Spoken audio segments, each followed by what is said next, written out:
Okay, friends, it's T, and I'm back with another video on our good friend, the gym slave himself, JasonBlaha, Strength and Fitness, the fitness slave. Um, he says here, combining multiple exercises to work different parts of a muscle, chest and tricep example. Yeah, okay, so you combine all these multiple exercises to work these areas, and what is it that you're expecting to get? What is the outcome?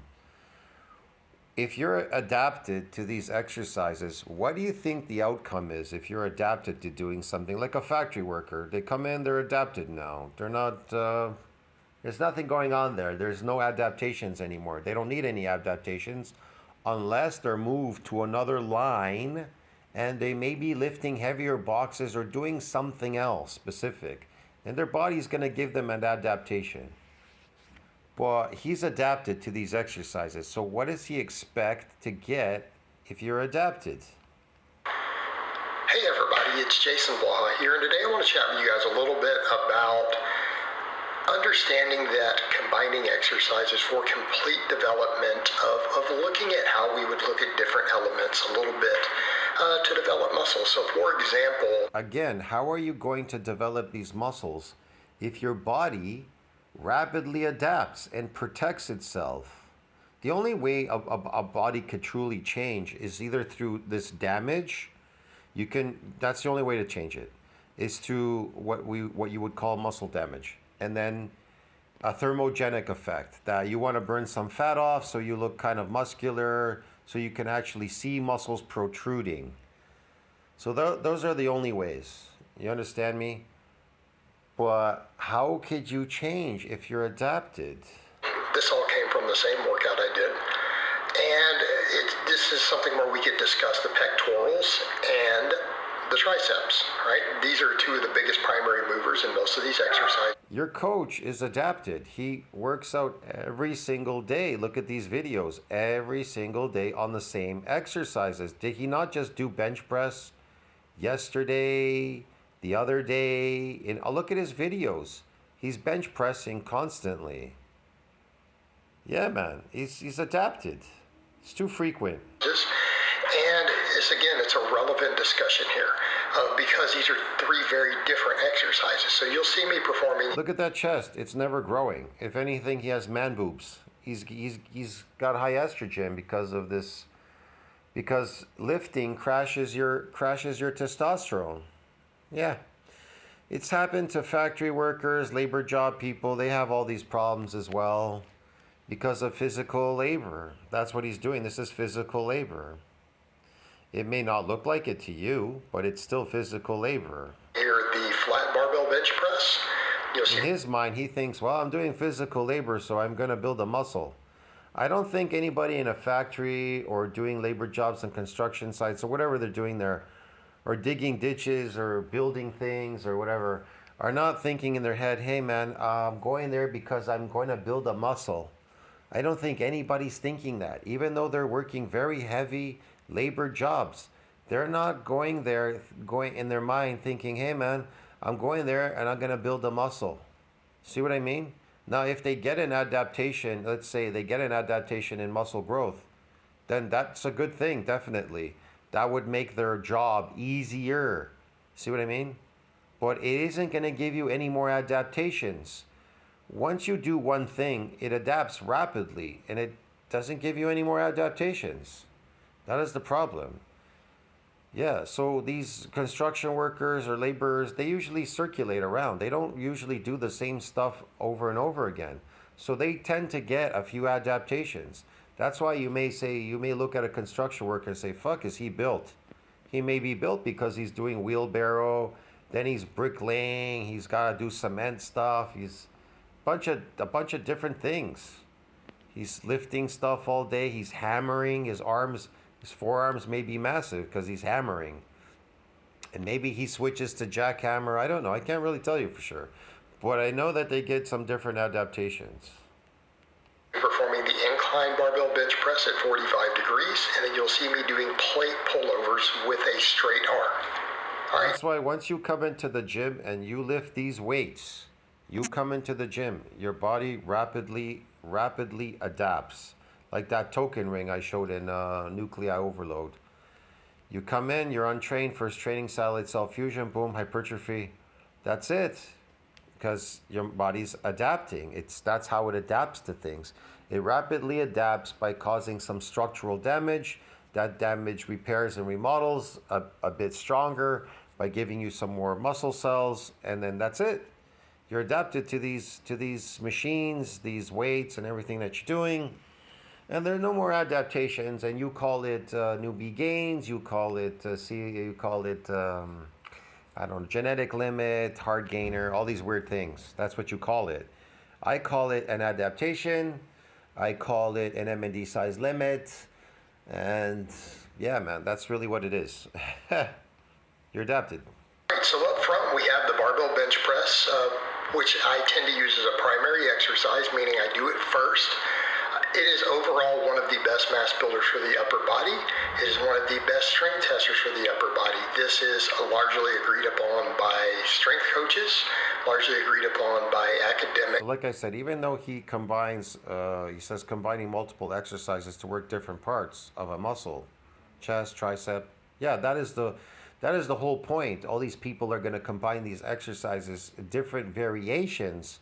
They think that if I do a different variation, I'll get a different outcome. The truth is, just because you're doing a different variation of the same exercise, you're going to get the same outcome. Adzido, friend. Get it, man? You're adapted. Who have to measure this stuff in the sports world. Your body doesn't see the difference between doing dumbbells and a barbell press. If you're pressing a barbell, bench pressing a barbell, and then you bench press dumbbells, your body doesn't see the difference in it. Well, these gym people, they want to make you think in your mind. That's why they go, well, you should go over there and do some dumbbells, you should do some barbells, then they have cable machines, these cable machines. You know that? So you're like, oh, okay, I'll do some cables, and then I'll do some barbell, and then I'll do this. In your mind, you keep thinking that, well, I'm doing all these different exercises, so I should get a different outcome. The truth is, your body doesn't distinguish between them being different. They being different. It only distinguishes between something being different if something is heavier or lighter. That's about it. That's all it distinguishes. It can distinguish between something light and something very heavy, or something intense. See what I mean? So yeah, they don't distinguish between the cable machine, the press, the dumbbells, none of these things. It's a reason they like to use it for the combine, because it's an accurate measure. Now, like the movement itself, if the movement is different and your body is not used to that movement, again, it'll rapidly adapt to that movement. How will it adapt? Well, it'll get some structural damage. It'll repair and remodel stronger so that it won't get damaged with a second bout. That's all. It's protected. Overall upper body strength. Again, most good experts and most lifting historians agree it has built many great chests. All right, it uses the pectorals as a primary exercise. It uses all the heads of the pectoral relatively evenly. Okay? All right, it uses them relatively evenly, and the amount of... I don't think it's important for me to even tell you these things. You people know this instinctually, that if you do something that you're not accustomed to doing, you're going to get a structural damage. But your body's going to rapidly adapt by giving you more muscle there, by repairing these the cracks and the domes in there, and then you're going to get stronger, and then you're not going to get any more muscle growth anymore. So what do you need to do to get more muscle growth? See what I mean, man?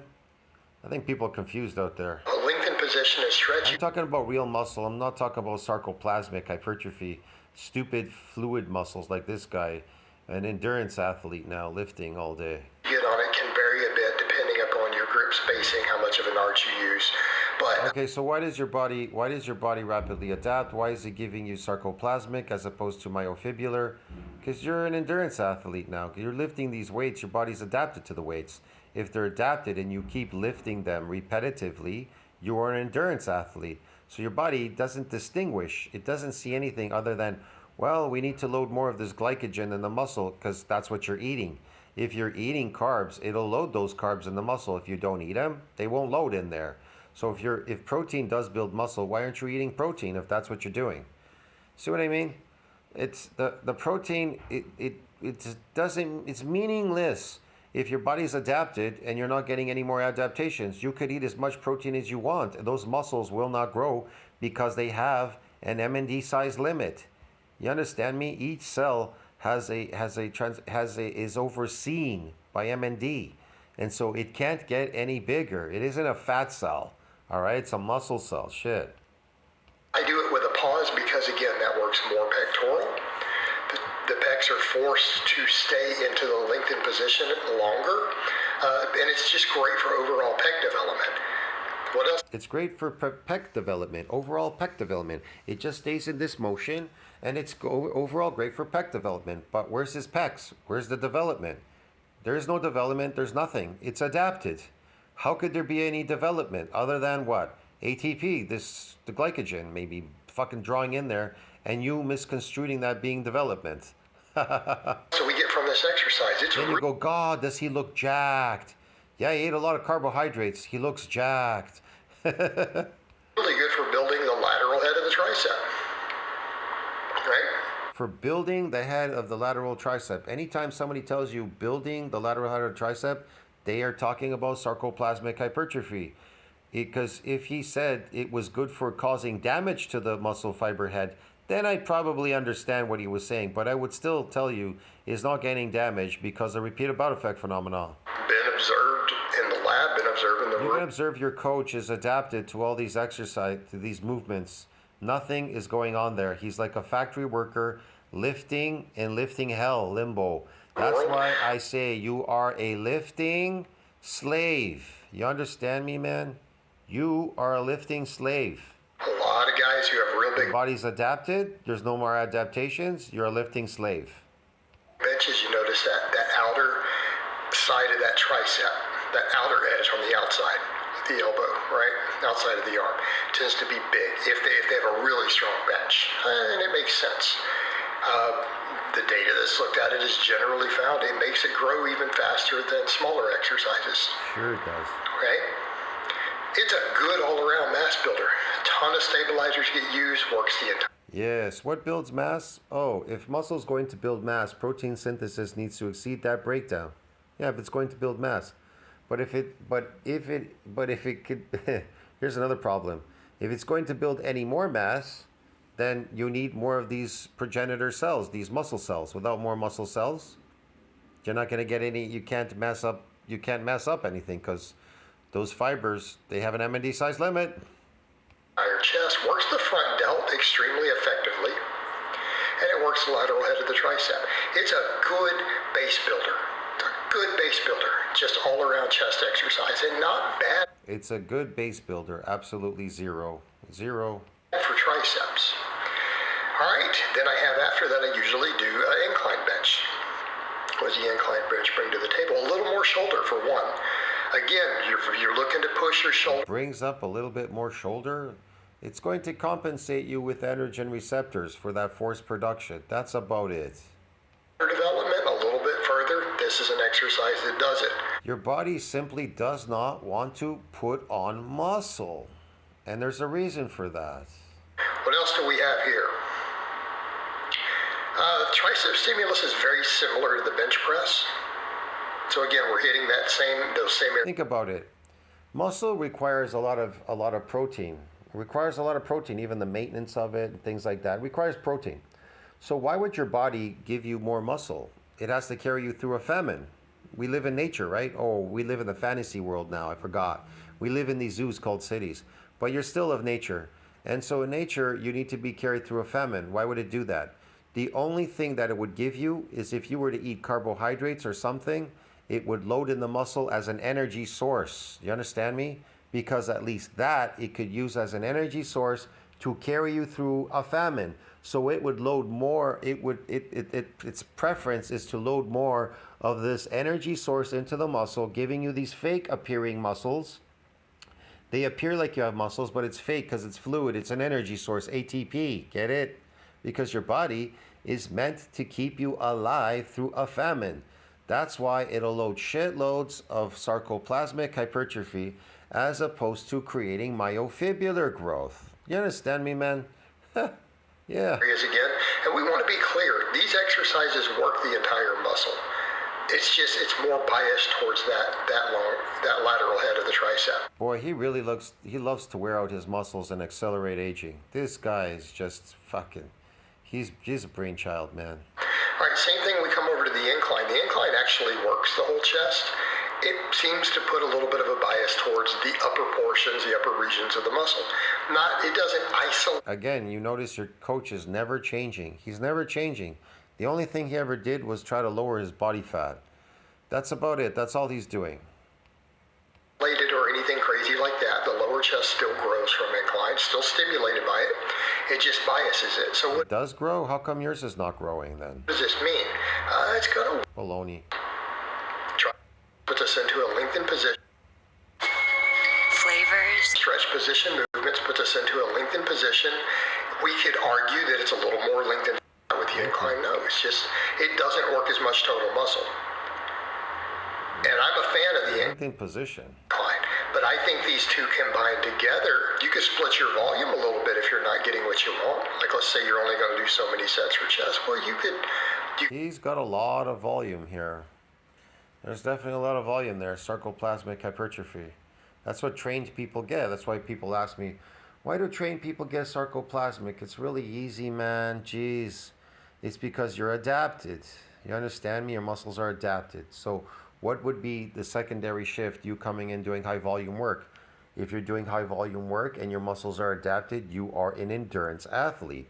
So your muscles start absorbing this glycogen and you misconstrued it as being muscle growth. Do you understand me? And then you say, look, I look jacked. You do look jacked. Jacked full of glycogen. See, man? you take some of the sets you might have done for bench and put them into that. I wouldn't go under about 3 sets of a flat bench though, personally. But you could split them over and do 3 sets of each. All right, now for some in a workout. That's a real good amount. Works really well. All right, so what do we have here? We've got a lot of lateral head of the tricep. We've worked the chest pretty thoroughly. We've actually worked the front delts and things pretty thoroughly. So then what happens? We've got this pullover. All right, I use this for a lot of reasons. I'm a big fan of it for the shoulder mobility because of what it does for my ability to do pull-ups. Again, it helps open a lot of things up. Helps free up a lot of things in my scapula. Helps open. Scapula. Okay, and be aware the pecs are still. Here's the other thing. What happens? Look what happens with that pullover with the tricep. We Yes, what happens? What happens with it? go into that stretched, lengthened position of the tricep. Oh, the stretch, the Lincoln position. Your body's adapted. Doesn't give a shit, man. You're an athlete stretching muscles, son. So The what? shoulder So what? joint, not the other. Stretches the long head. Do the long heads See, you gotta do these stretches.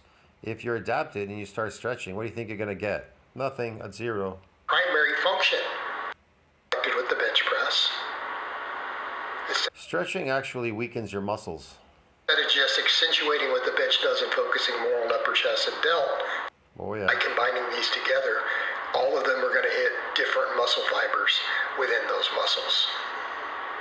See, if you combine them all, they'll all hit different muscle fibers. Yes, like a factory worker. When he lifts all these boxes, they hit all these different muscle fibers. Uh-huh. All right, guys, but that's really all I have to say on that today. That's all I have to say either, friends. I'll see you in the next one. Don't think about that. Like, subscribe, support the channel. See you in the next one. Ciao, friends.